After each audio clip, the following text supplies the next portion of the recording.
First of all, welcome everyone. It's so glad to see so many of you here. And I would also like to thank ByteLife for inviting us here in this conference, which has already become an institution in Estonia's IT scene. I come from a company called BHC Lab. We are pretty new in Estonia. And our focus, in addition to technology and cybersecurity issues, is, to put it very simply, the human soul. We try to be the engineers of the human soul. And although algorithms that analyze the behavior, software that we apply gets better and better, we still see that the biggest problem in security is the human factor.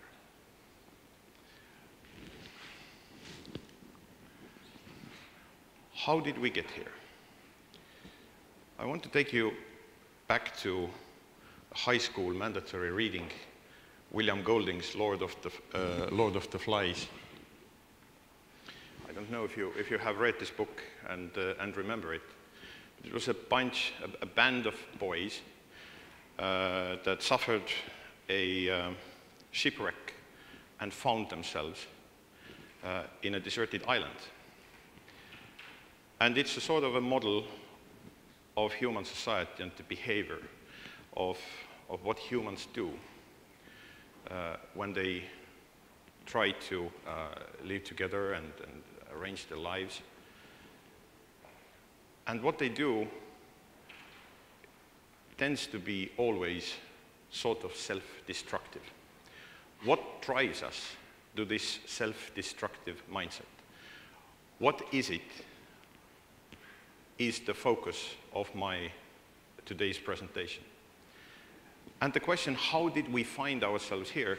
I think, I mean, in the cybersecurity and sort of IT, especially after the Edward Snowden scandal, and where so many people are talking and are sort of worried about the security, what we can call the end of innocence.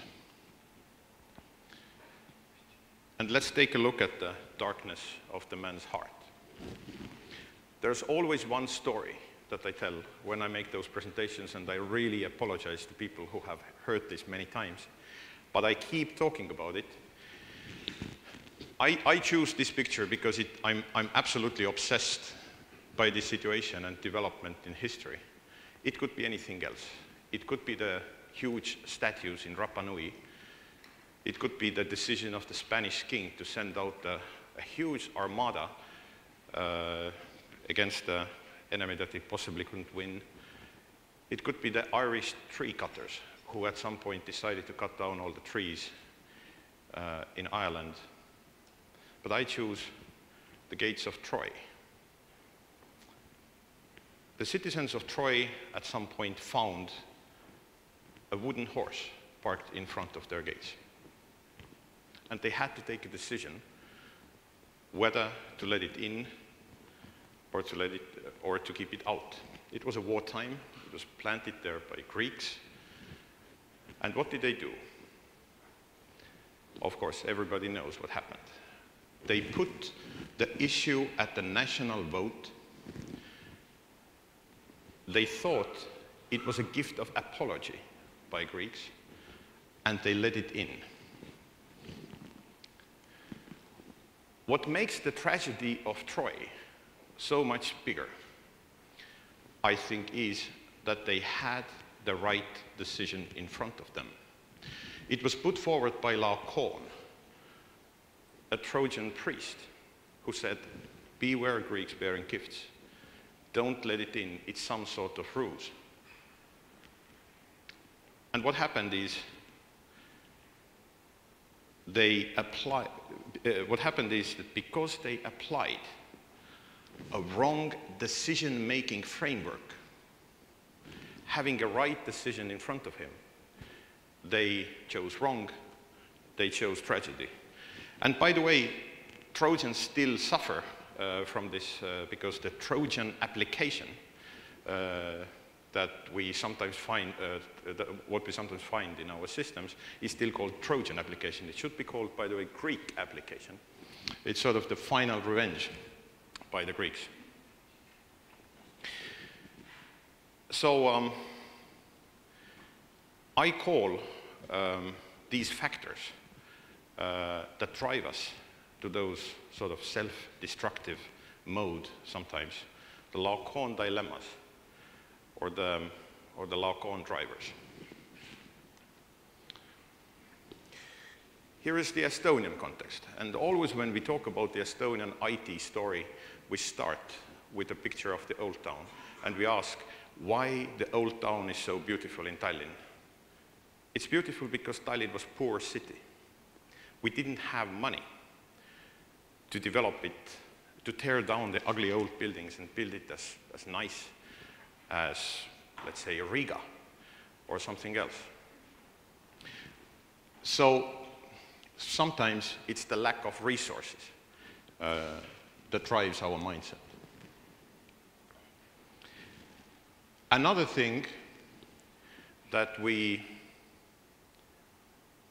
can be characterized, sort of that characterizes Estonian IT story, is if you try to drive from Tallinn to Tartu and try to look at the Estonian villages. Estonians don't like to have a house very close to each other. We prefer to buy a house where we cannot see our neighbor. So this is sort of our privacy concern. It's actually very difficult to take a picture of an Estonian village because it doesn't exist. At the same time, we like to do crazy things and come together in the singing festival. But there is one more thing. And so this is what we, for instance, this is what we, how we explain the success of our e-services and the IT in general. But here's one thing. The bus lanes. Estonians are really law-abiding people. How is it possible that in one city, overnight, you paint a bus lane and everybody obliges, to that rule? Have you tried to look at the traffic jams in front of the Estonia Theatre when you have 3 bus lanes next to each other, and which are completely empty? And then there are, a huge lane of cars, everybody parked behind each other. That's the self-destructive part, because we don't ask why, and we don't ask sometimes tough questions, and we don't stand up. And this is what I like to cover now. The first thing that we do wrong, or that sometimes drives sort of wrong decisions in the human factor, I think, is the factor of time. In the IT, we don't really know how far can we see. The problem is that sometimes our decision makers, and I have government background, for instance, sometimes our decision makers apply irrational deadlines which are very similar to the bus lanes in the streets of Tallinn, and without any question, we abide to them. For instance, a typical deadline in Estonia is St. John's Day. Everybody has to be ready by jaanipäev. We don't get it ready by jaanipäev, so it has to be by the Christmas. Especially in the government sector, where everything has to be ready by Christmas. Especially in government, because this is our budgetary cycle. When I joined the government and ran Estonian Ministry of Defense, in the first year, we were heavily criticized. I came from United States. I had a little bit of business training and a little bit of legal training. And then in November, we were bombed by journalists by questions. MOD cannot spend its money. We have an excess budget. And I asked, how can that be bad? I mean, isn't that a good thing? But apparently no. So for instance, one thing that I put forward in in the sort of when we talk about the self-destructive mindset is the unrealistic and sometimes random deadlines that we try to push ourselves without any explanation. Another thing is that since the technology is developing so fast, and since the fact that we don't understand where it develops, we still try to apply the planning cycles that are used in sort of other sort of areas. For instance, in military, we like mid-term planning, we like long-term planning, and then we like strategic planning. Mid-term planning is 5 years, long-term planning is 10 years, and the strategic view is beyond that. The technology, if we set the planning cycle like that, it puts us, again, in the self-destructive mode, because we don't know, actually, what happens in 5 years' time. We also don't know what happens after 10 years' time. The government procurement cycle, in trying to respond to the procurement needs, uses its own time frame, but at the same time, it doesn't respond to the actual threat. How do we solve this issue? We work with a company called Raytheon in the United States. And for instance, one of the issues that they have come up, one of the solutions that the United States government, for instance, has come up in Raytheon is to award one of the first no-spec contract, which basically means that the company is hired to respond to the cyber threat. The company keeps a number of cybersecurity people, but we don't know what they do. So this is a good way to do it, but in Estonia we don't have that kind of money, if you remember the Old Town example. So another great example that we have is a Cyber Defense League. This is how we manage our resource, by having sort of extra human resource available that we can deploy whenever we want, and there is a presentation on the Cyber Defense League after my presentation.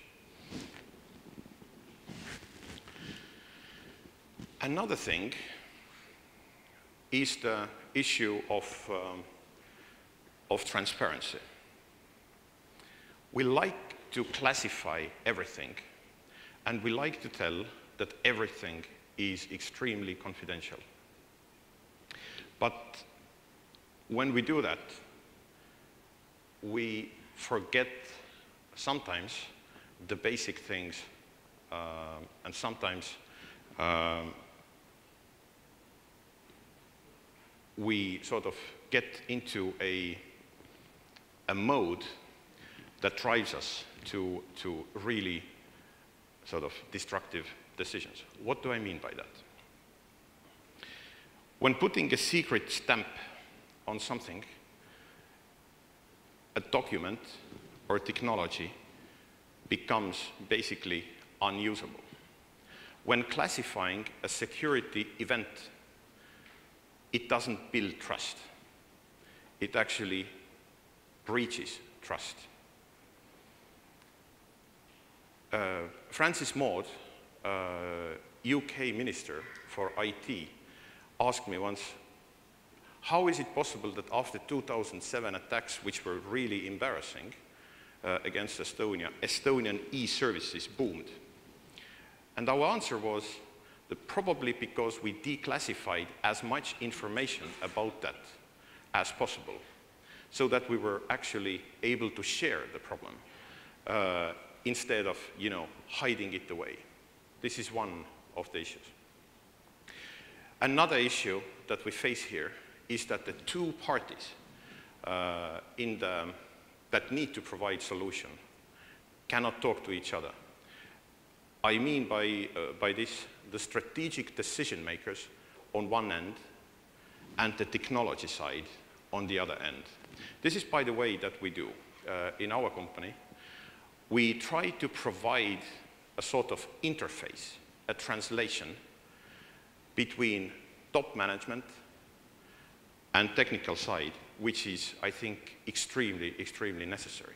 Technology works on 99 or 90% of the events. Human factor is the biggest risk, but in between, where things get stuck, is at the decision-making level. So this is also one of the things that we do. But we still like to classify that, we like to be secretive. At the same time, forgetting some of the basic things. If we look at some of the threats, we often forget about and don't pay enough attention to the insider threat. And again, this is something that we pay more and more attention to. As I said, the algorithms that are trained to detect abnormal behavior within the organizations have become quite smart.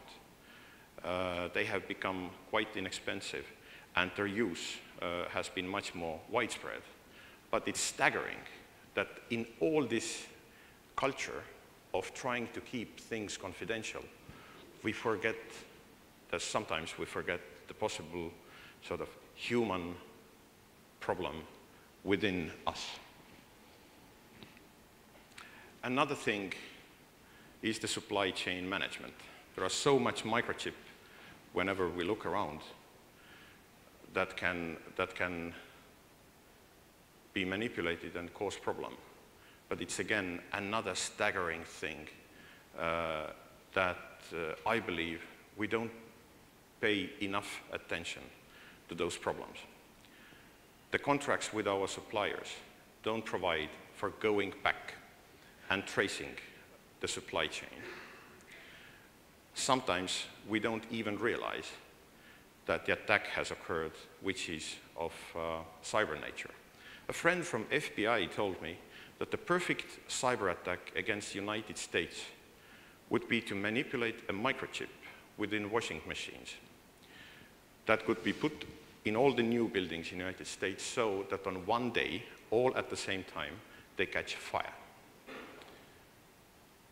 And we wouldn't even, in the United States, in the culture that the United States has, which is extremely litigious, we wouldn't even realize that it is a cyber attack. First, the lawyers would come in trying to make money with huge class action lawsuits. Then a couple of companies would go bankrupt, etc., etc. And then perhaps somebody discovers that it's a cyber attack. Another question is that who are our partners? Who are our friends that we work together? This is a common knowledge, again, from the government point of view. We work with lots of governments, that the traditional alliances that we need to work are not sufficient. We need to take decisions that involve other parties that we are not used to working with. 90%, maybe more, and Jan can correct me if I'm wrong, of the infrastructure within where we need to respond into possible threat is at private hands. And only a minority of that is in government hands. And for instance, one of the areas and one of the questions that we need to ask is, how much are we prepared to involve those kinds of new parties? Within the NATO, within the European Union, we have very good cooperation mechanisms, but this is not enough. This is only 20-something countries, and we need to work with hundreds. How do we reach there? And this is also applicable to the private sector. Another driver of the self-destructive mindset is what happened in, well, basically what we call a fig leaf complex. There was a period in history when a sort of display of the human body was considered rude and unethical, and they were the most strategic parts in the art were covered by fig leaf. The Same thing went on, I think, 5 years ago when we were looking at the sort of company security policies. When we were talking about pen tests or outside testing or involving outside experts, I would say 5 years ago or so, it was something very rude. You wouldn't be invited to a dinner party if you offered something like that. But I think something that we need to think in the private sector is how can we get more third-party view to look at our system and to provide independent advice. I think this is critical. Do you know what this is? This is one of my favorite parts of this presentation. It's Mal Turnpike, Mal ympärsõit. Take a look at this picture. It's a road that goes from nowhere to nowhere. It's a huge turnpike. But can somebody, I mean, lots of people have passed through Mal, I think, from you. And tell me, who has been in traffic jams in the city of Mal when there wasn't a turnpike? Who has been there, you know, crowded and standing for 20 minutes? I can't get through Mal, I need to go to Tartu. No one. Why did we build that thing? Nobody knows. Do we need it? No, I mean, it's empty. There's nothing there. There's, you know, we don't need to go over Mal to get to Tartu faster. In fact, the statistic shows that now passing Mal has actually, the road has prolonged for 1 or 2 minutes, depending on how fast you drive. What happened here? That's, I think, one of the biggest drivers of this self-destructive mindset. It's when budget takes over. We had the budget. We had huge EU resources. I have asked that question, by the way, from my really good friend Juhan Parts, who was fighting for Mal ympärsõit, and Marika Priske, who also fought for it. And I also asked for them, why did we build that? And they don't know. And I was in the government meeting where we had to fight for 700 million crowns to build that thing. And I think in this situation, we took that decision just because we had it in the budget. At certain points when we manage our projects and build our systems and infrastructure, we take decisions because we have the money to take that decision. The money is so big that we don't ask the question why. And we presume that since the budget is so huge, the project is necessary. So this is sometimes a problem. In the same government meeting where we were fighting for the Mal, I was fighting for another project for Estonian Navy. It was 3 minesweepers. Also, they cost 600 million crowns. And I was in the same mindset. When we ask, why do we need 3 minesweepers, or even 4, then we really don't need them. What are we doing with them now? We don't use them. They are almost, you know, not used. So there you have 1.3 million crowns, just because we had it in the budget. This is really, really problematic. Another thing, when we take a look at the organizations and the way we take decisions, we think that organizations work like that, like a Macedonian phalanx that helped to conquer one of the biggest empire in the history of the world. In fact, the organizations look like this. It's a lot of confusion. We think that when we decide, and again, we work so much in the cybersecurity, we see that again and again. When we go to a new country and we ask, what is your problem in cybersecurity and how can we help? And where do you get stuck? Very usually the answer is, we don't have the highest authority who can take decisions.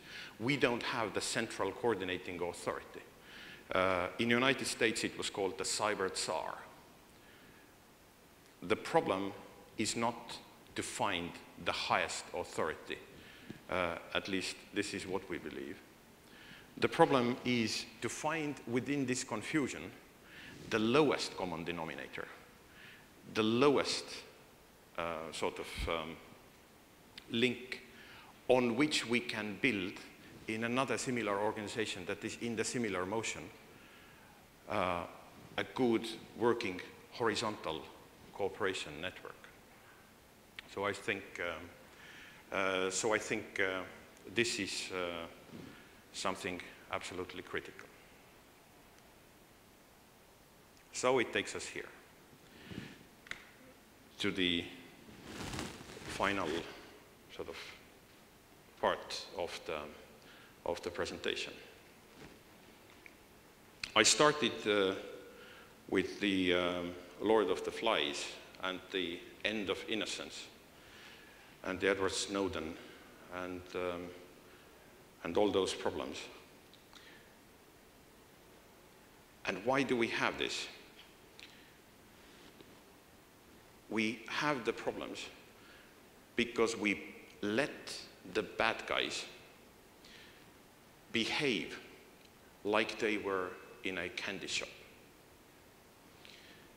The expectation of privacy that we sometimes, that people so often ask, they actually mean the expectation of comfort. It's not comfortable to ask the sort of tough questions.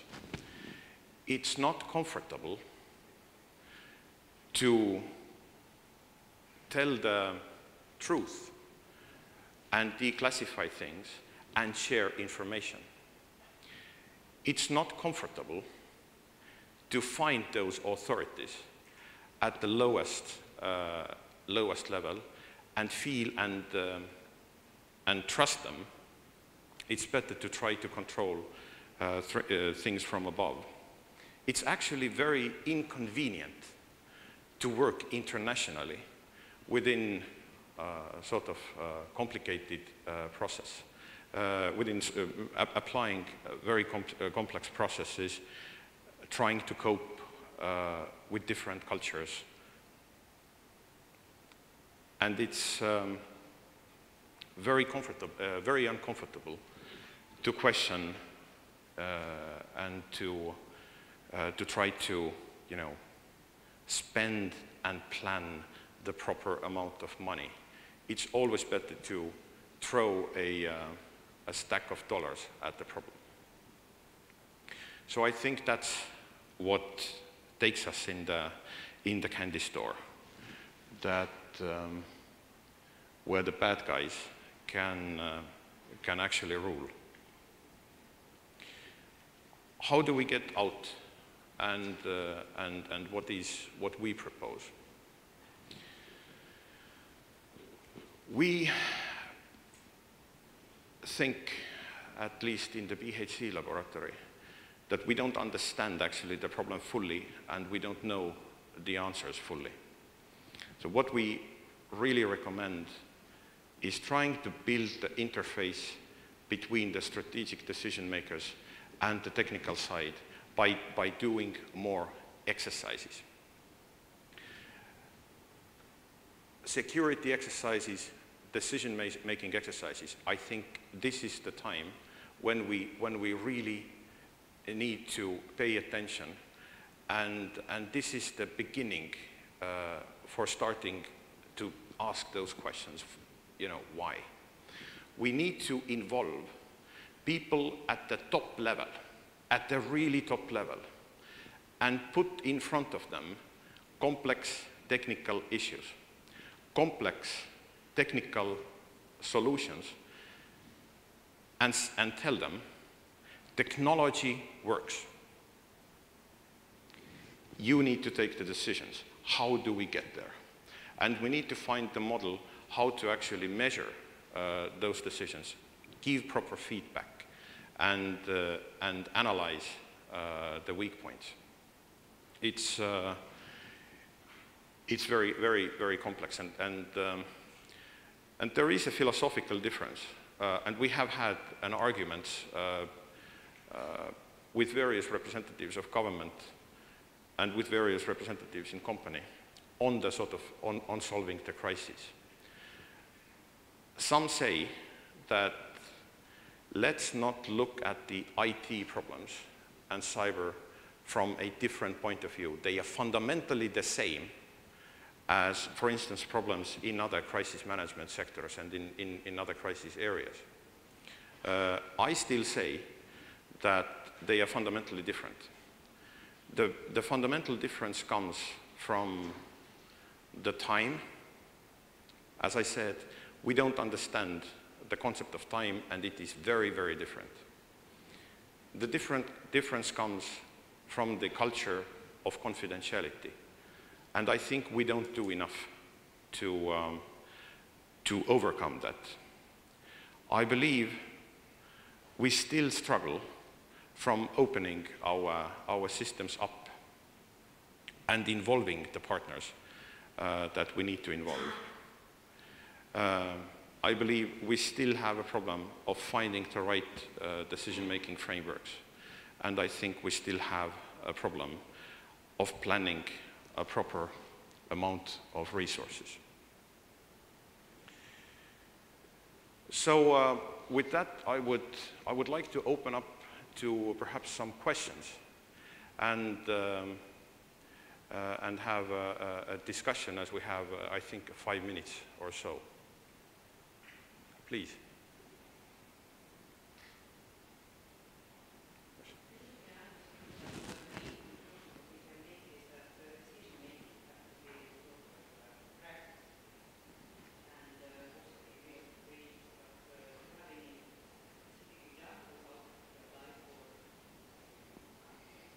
Yes, we have pretty interesting examples.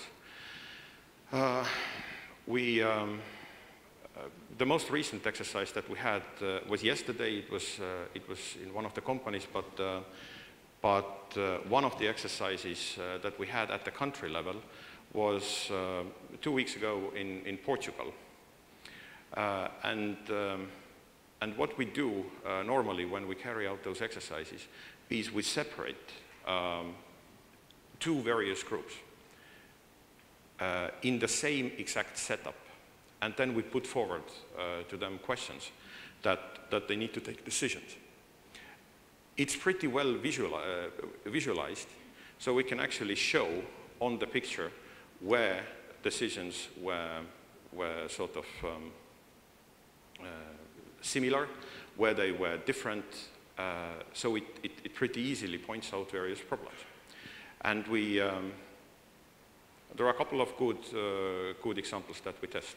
Ransomware is a good new example.